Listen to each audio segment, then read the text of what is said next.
The executive floor of Sterling Dynamics buzzed with the energy of another record-breaking quarter. Victoria Sterling stood at the floor-to-ceiling windows of her husband's corner office, watching the Seattle skyline glitter in the late afternoon sun. At 28, she had grown accustomed to this world of power lunches and million-dollar deals, though she never quite felt like she belonged in it. Marcus Sterling, the golden boy of the tech world, commanded his empire from behind a desk worth more than most people's cars. At 35, he had built Sterling Dynamics from a garage startup into a billion-dollar corporation, and his success had made him both beloved and feared in equal measure. Victoria admired his brilliance, but lately she'd begun to feel more like a beautiful accessory than a partner. "The Tokyo merger is finally complete," Marcus announced, ending his conference call with characteristic authority. His steel-gray eyes found Victoria across the room, and for a moment, his expression softened. "Sorry to keep you waiting, darling. Ready for dinner?" Victoria turned from the window, her hand instinctively moving to her still flat stomach. For 3 weeks, she'd been carrying the most wonderful secret, waiting for the perfect moment to share the news that would change everything. Tonight felt right. Marcus was relaxed, triumphant even, and they'd finally have an uninterrupted evening together. "Marcus, before we go, I have something important to tell you." Her voice carried a tremor of excitement she couldn't quite suppress. He was already reaching for his jacket, his mind clearly elsewhere. "Can it wait until dinner? I made reservations at Canlis, and you know how they are about punctuality. This can't wait." Victoria moved closer, her heart racing. "We're going to have a baby." The words hung in the air between them like a challenge. Marcus froze, his hand still gripping his jacket. The color drained from his face as he slowly turned to face her fully. "What did you say?" "I'm pregnant, Marcus. 12 weeks along. I wanted to be sure before I told you."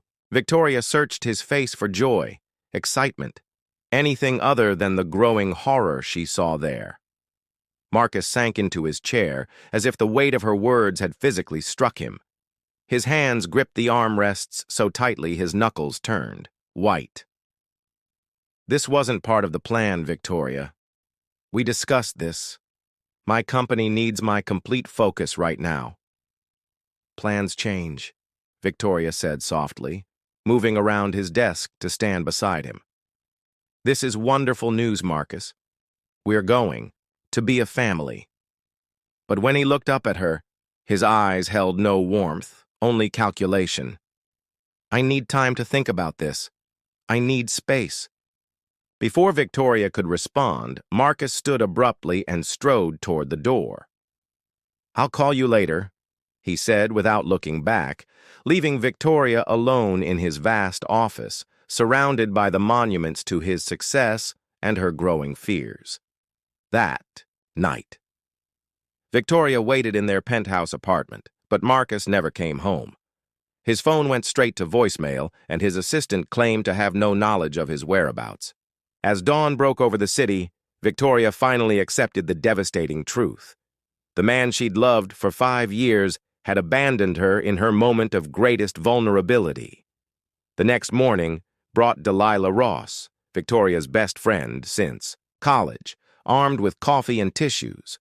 Delilah's vibrant red hair and infectious laugh had always been Victoria's antidote to Marcus's intensity. As a successful marketing executive, Delilah understood the pressure of the corporate world, and she'd been Victoria's confidant through every challenge of her marriage. "He just needs time to adjust," Delilah assured her, rubbing Victoria's back as she sobbed on their expensive sofa. "You know how Marcus processes things. He retreats, he thinks, and then he comes back with a plan. This baby will be the best thing that ever happened to him, even if he can't see it yet."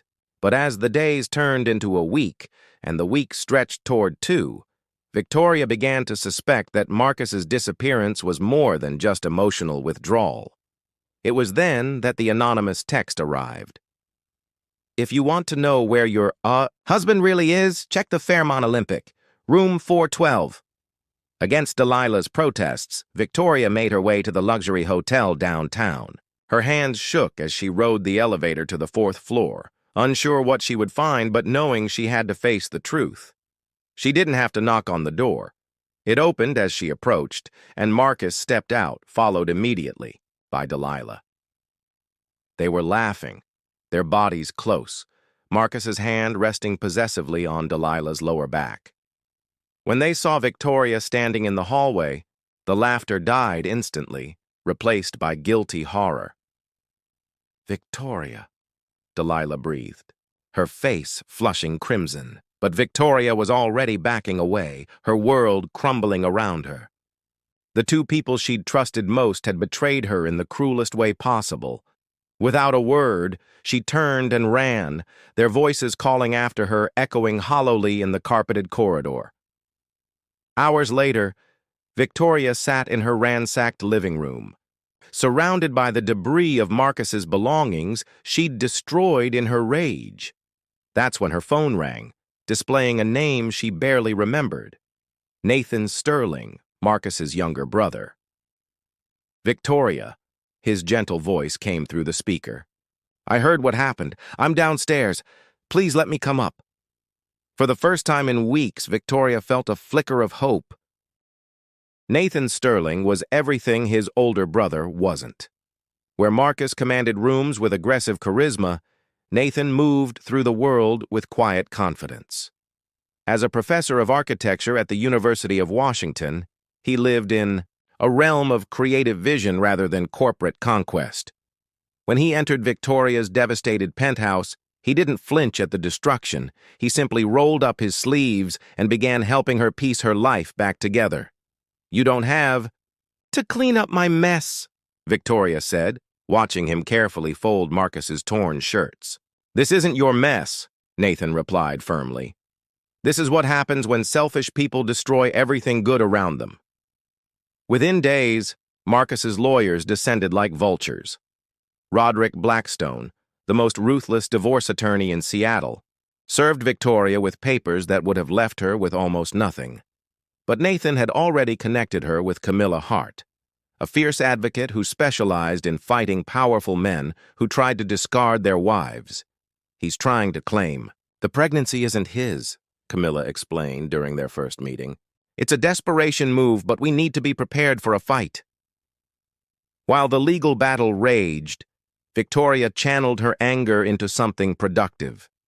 Using the small settlement Camilla had negotiated as an advance, Victoria founded Sanctuary Spaces, an interior design consultancy that specialized in creating healing environments for women rebuilding their lives. Her first client was a women's shelter downtown, and though the budget was minimal, Victoria poured her heart into transforming their common areas into spaces of hope and dignity.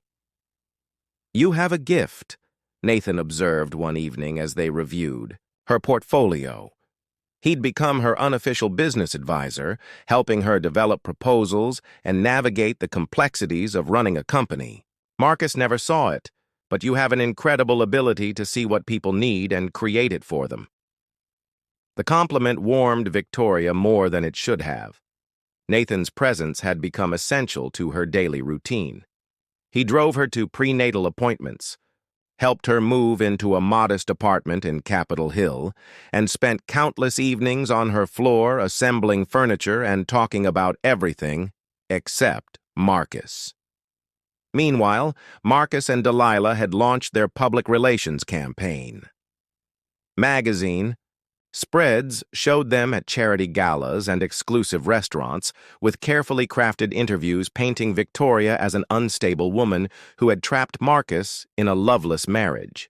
Delilah played her role perfectly, portraying herself as the loyal friend who had simply provided comfort during Marcus's marital troubles. "They're saying I'm mentally ill," Victoria told Nathan one evening, tossing aside the latest gossip magazine. At 6 months pregnant, she felt vulnerable and exposed. "They're saying whatever they need to say to justify their own behavior," Nathan replied, his jaw tight with anger. "The truth has a way of coming out eventually. As Victoria's pregnancy progressed, so did her business. Her second major client was tech executive Rachel Kim, who hired Victoria to redesign her home office after her own difficult divorce. Word spread through Seattle's professional women's network, and soon Victoria was booking consultations with CEOs, doctors, and artists who wanted spaces that reflected their authentic selves rather than societal expectations. The irony wasn't lost on her. While Marcus had dismissed her artistic vision as a hobby, that same vision was now providing her independence. Each successful project felt like a small victory against the man who had tried to erase her worth. Nathan watched her transformation with quiet pride. Their relationship had evolved into something deeper than friendship, though both were careful not to acknowledge it directly. The pregnancy created a boundary neither wanted to cross, but the emotional intimacy between them grew stronger each day. "I've been thinking about expanding to commercial spaces," Victoria mentioned one evening as they shared takeout Chinese food on her new dining table, the first real furniture she'd bought for herself. "What kind of commercial spaces?" Nathan asked, genuinely interested. "Offices designed specifically for women entrepreneurs. Places that feel nurturing instead of intimidating, where collaboration matters more than hierarchy." Victoria's eyes lit up as she described her vision. "I keep thinking about how different my life might have been if I'd had a space like that when I was trying to figure out my own path." Nathan smiled, recognizing the fierce determination that had emerged from Victoria's pain. "You're going to change how people think about work environments." That night, after Nathan left, Victoria stood in her small but carefully designed living room, her hands resting on her rounded belly. For the first time since Marcus's betrayal, she felt genuinely excited about the future. She was building something meaningful, something that belonged entirely to her. The baby kicked, as if in agreement, and Victoria laughed softly. "Just you and me, little one," she whispered. "We're going to be just fine." But across town, Marcus was discovering that his carefully constructed new life with Delilah might not be as stable as he'd believed. Part 3. The Unexpected Alliance. Victoria's daughter arrived on a snowy December morning, 3 weeks before her due date. Sophia Rose Sterling entered the world with her mother's dark hair and an unmistakably defiant cry that made Nathan laugh through his tears. He'd been the one to drive Victoria to the hospital at 3 in the morning, holding her hand through contractions while Marcus remained conspicuously absent. "She's perfect," Nathan whispered, cradling his niece for the first time. The baby's tiny fingers wrapped around his thumb with surprising strength, and Victoria felt her heart expand in ways she hadn't known were possible. Marcus's reaction to the birth announcement was typically calculated. A formal statement through his lawyers acknowledging paternity while maintaining his demand for minimal visitation rights. He wanted the legal benefits of being Sophia's father without any of the actual responsibility. When Sophia was 6 weeks old, Victoria received an unexpected visitor. Penelope Cross, an investigative journalist for the Seattle Times, appeared at her design studio with a proposition that would change everything. "I've been investigating Sterling Dynamics for 18 months, Penelope explained, spreading financial documents across Victoria's conference table. "There's evidence of systematic fraud, inflated revenue reports, hidden offshore accounts, bribes to foreign officials. Marcus has been cooking the books to maintain his company's valuation." Victoria studied the documents, her mind racing. "Why are you bringing this to me?" "Because you have access to information others don't. As his wife, during the crucial period, you might have observed things that seemed innocent at the time, but were actually evidence of criminal activity." Penelope's eyes were intense, but kind. "I'm not asking you to manufacture evidence, I'm asking you to remember." Before Victoria could respond, her assistant announced another unexpected visitor. Felix Morrison, CEO of Apex Technologies and Marcus's biggest competitor. Felix was a distinguished man in his 50s, known for his ethical business practices and philanthropic work. "Mrs. Sterling," Felix said, joining them at the conference table. "I hope you don't mind the intrusion, but I believe our interests align." Felix explained that Marcus had been using industrial espionage to steal Apex's proprietary technology, costing his company millions in lost revenue. "I've been building a case against him for years, but I need someone with inside knowledge to confirm certain details."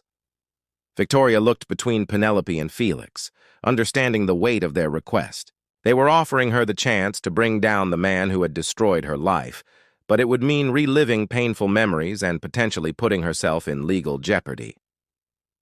That evening, she discussed the situation with Nathan over dinner, at his modest but charming craftsman house. Sophia slept peacefully in a bassinet nearby, oblivious to the momentous decision her mother was contemplating. "It's not about revenge," Victoria said, though she wasn't entirely sure that was true. "Marcus hurt more than just me. If he's been defrauding investors and stealing from competitors, people deserve to know." Nathan listened carefully, his expression thoughtful. "Whatever you decide, I'll support you. But remember, once you open this door, there's no going back. Marcus won't take this lying down." As if summoned by their conversation, Victoria's phone buzzed with a text from an unknown number. The message was brief but chilling. "I know about you and my brother. End this relationship or I'll make sure you never see Sophia again." Victoria showed Nathan the message, her hands trembling slightly. "He knows about us. There's nothing to—" "No," Nathan said gently, though they both understood the lie in those words. Their relationship had remained carefully platonic, but the emotional bond between them was undeniable. "Maybe there should be," Victoria said quietly, meeting his eyes for the first time with complete honesty. Nathan moved closer, his hand cupping her face tenderly. "Victoria, I've been in love with you since the night I found you in that destroyed apartment, but I won't be the reason Marcus tries to take Sophia away from you." The next morning, Victoria made her decision. She called Penelope and agreed to cooperate with the investigation. Over the following weeks, she provided detailed information about Marcus's late-night phone calls with mysterious contacts, the unexplained cash transactions she'd witnessed, and the business trips that never quite added up. The FBI raid on Sterling Dynamics made headlines across the nation. Victoria watched the news coverage from Nathan's living room, Sophia gurgling happily in her arms as federal agents carried boxes of evidence from the gleaming headquarters that had once symbolized Marcus's invincibility. Detective Ray Thompson, the lead investigator, kept Victoria informed of the case's progress. The evidence she'd provided had been crucial in obtaining the warrants, and more damning information emerged daily. Marcus had been running an elaborate Ponzi scheme, using new investments to pay returns to earlier investors while siphoning millions into personal accounts. "He's looking at federal charges for wire fraud, money laundering, and racketeering," Detective Thompson explained during one of their meetings. "The prosecution is very interested in your testimony." But Marcus wasn't going down without a fight. Desperate to maintain some semblance of control, he filed for emergency custody of Sophia, claiming Victoria was an unfit mother who had conspired against him. The hearing was scheduled for the same week as his criminal arraignment, creating a perfect storm of legal drama. Delilah, meanwhile, had distanced herself from Marcus as quickly as she'd abandoned Victoria. When investigators froze Marcus's assets, she discovered that her lavish lifestyle had been funded by stolen money. In a calculated move to save herself, she agreed to testify against Marcus in exchange for immunity. "She wants to meet with you," Camilla informed Victoria one afternoon. "She claims she has information that could help with the custody case." The meeting took place in Camilla's office, neutral territory for a conversation Victoria had never wanted to have. Delilah looked haggard, her usually perfect appearance replaced by the hollow-eyed desperation of someone whose world had collapsed. "I know you have no reason to listen to me," Delilah began, her voice barely above a whisper. "But I need you to know that Marcus threatened me too. He said if I didn't support his version of events, he'd destroy my career. Victoria listened impassively as Delilah described Marcus's manipulative behavior, his explosive temper, and his complete lack of interest in becoming a father. Most damning of all, Delilah admitted that Marcus had asked her to lie about Victoria's mental state to support his custody claim. He wants Sophia because she's leverage, Delilah concluded. He thinks if he has custody, you'll be forced to protect him to maintain access to your daughter. The custody hearing became a media spectacle. Judge Helena Morrison, known for her no-nonsense approach to family law, presided over proceedings that revealed the full extent of Marcus's character. Felix Morrison testified about Marcus's corporate crimes, Penelope Cross provided evidence of his criminal behavior, and even members of his own family spoke against him. Nathan's testimony was particularly powerful. As Sophia's uncle and Victoria's closest support system, he painted a picture of a loving mother who had rebuilt her life from nothing, while Marcus had chosen crime over responsibility. My brother abandoned his pregnant wife to pursue an affair, Nathan stated clearly. He has shown no interest in his daughter except as a tool to hurt Victoria. Sophia deserves better than to be used as a pawn in his games. Marcus's lawyer, Roderick Blackstone, tried desperately to portray Victoria as vindictive and unstable, but the evidence against Marcus was overwhelming. When Delilah took the stand and recanted her earlier statement supporting Marcus, his case collapsed entirely. Judge Morrison's ruling was swift and decisive. Marcus would have supervised visitation rights only, and only after completing anger, management, and parenting classes. More importantly, she ordered him to pay substantial child support and established a trust fund for Sophia's education, ironically funded by the assets the FBI hadn't yet seized. Outside the courthouse, Victoria felt a weight lift from her shoulders that she hadn't realized she'd been carrying. Nathan wrapped his arms around her as reporters shouted questions, creating a protective barrier between Victoria and the chaos. "It's over," he murmured against her hair. But even as they celebrated this victory, Marcus's criminal trial was just beginning. The prosecution's case was airtight, built on the foundation Victoria had helped provide. When the verdict came down, guilty on all charges, Marcus Sterling was sentenced to 12 years in federal prison and ordered to pay restitution of over $50 million. That evening, Victoria stood in her newly expanded studio space, watching the sunset paint Seattle's skyline in shades of gold and amber. Sanctuary Spaces had grown into one of the city's most sought-after design firms, with a waiting list of clients who wanted Victoria's unique ability to create beautiful, functional spaces that honored the people who inhabited them. Nathan found her there, Sophia sleeping peacefully in his arms after her evening bottle. "Penny for your thoughts," he said softly. "I was thinking about justice," Victoria replied, leaning into his warmth. "How sometimes it takes longer than we want, but it always finds a way." Nathan kissed the top of her head, and for the first time in over a year, Victoria allowed herself to fully embrace the love that had grown between them. Marcus's threats no longer held power over their relationship. He was in no position to take Sophia away from anyone. "Victoria," Nathan said, his voice suddenly nervous, "there's something I've been wanting to ask you." But before he could continue, Sophia woke up and began crying, demanding attention with the perfect timing that only babies possess. Victoria laughed, taking her daughter from Nathan's arms. "Ask me later," she said, her eyes sparkling with anticipation. "When we have more. Privacy." Part 5. Sweet Justice. 5 years had transformed Victoria Sterling into someone she barely recognized from the broken woman who had once sobbed on a penthouse floor. At 33, she commanded boardrooms with quiet confidence. Her interior, design empire spanning 3 cities and employing over 40 people. Sanctuary Spaces had become synonymous with innovation and compassion, creating environments that honored both function and the human spirit. Sophia, now a precocious 5-year-old, with her mother's artistic eye and her uncle Nathan's gentle humor, was the center of Victoria's universe. She attended a progressive private school where creativity was valued as much as academics, and her bedroom was a masterpiece of child-friendly design that had been featured in Architectural Digest. "Mommy, why is Uncle Nathan putting on his fancy suit?" Sophia asked one Saturday morning, finding Victoria applying subtle makeup in their master bathroom. The question was innocent enough, but it made Victoria's heart race with anticipation.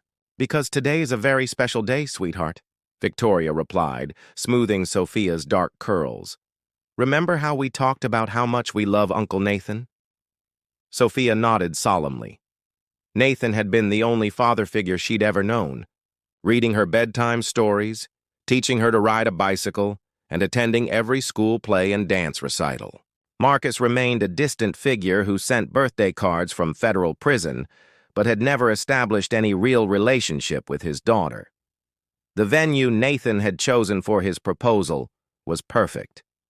The rooftop garden of Victoria's first major commercial project, a women's entrepreneurship center that had become a model for similar facilities nationwide. As the sun set over Puget Sound, casting the space in golden light, Nathan dropped to one knee in front of the woman who had transformed his understanding of love.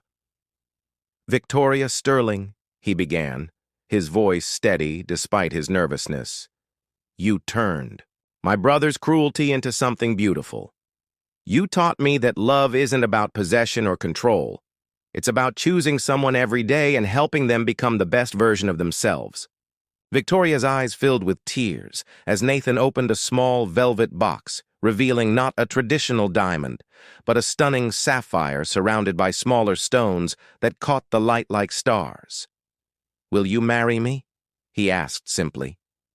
"Yes," Victoria whispered, then louder. "Yes, absolutely, yes." Sophia clapped and cheered, having been secretly coached for this moment, and the small gathering of friends who had been hiding behind the garden's architectural features emerged to celebrate. The wedding took place 6 months later in the sculpture Garden of the Seattle Art Museum, a location that honored both Victoria's artistic soul and Nathan's architectural sensibilities. Victoria wore a dress she'd designed herself, elegant but unconventional, with subtle architectural details that reflected her journey from destruction to creation. Sophia served as flower girl, scattering rose petals with the serious concentration of someone who understood the importance of her role. Camilla Hart served as Victoria's maid of honor, having become not just her lawyer, but one of her closest friends. Even Penelope Cross attended, having won a Pulitzer Prize for her investigative series on corporate fraud that had started with Marcus's downfall. The guest list notably did not include anyone from the Sterling family except Nathan. His parents had never forgiven Victoria for her role in Marcus's imprisonment, choosing to believe their eldest son's claims of persecution rather than face the truth about his crimes. As Victoria and Nathan exchanged vows they had written themselves, promising to build a life based on honesty, respect, and shared dreams, a different scene was playing out 3,000 miles away.